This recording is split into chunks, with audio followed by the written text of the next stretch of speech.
Hello guys, welcome back to my channel. আজ চৈত্র মাসের মহা অমাবস্যা শুক্রবার চলে এসেছি আমার বাপের বাড়ি কালী পুজোয়। আর আমার দিদিরা দেখুন কেমন ঢং করছে। এত সুন্দর করে শাড়ি পরলাম, কিছু তুলিসনি, এখনো নাইটি পরে, এখন নাইটি পরে এসেছি।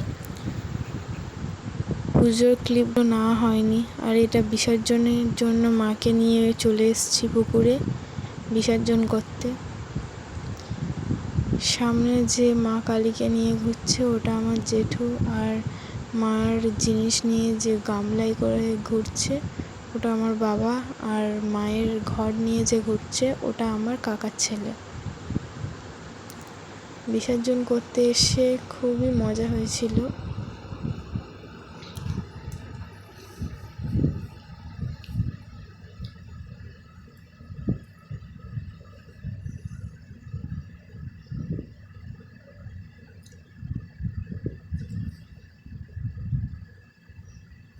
আমরা এবার বিসর্জন করে ভ্যানে করে বাড়ি যাচ্ছি। আর আমাদের ভিডিওটি যদি ভালো লাগে তো লাইক, শেয়ার, কমেন্ট করবেন।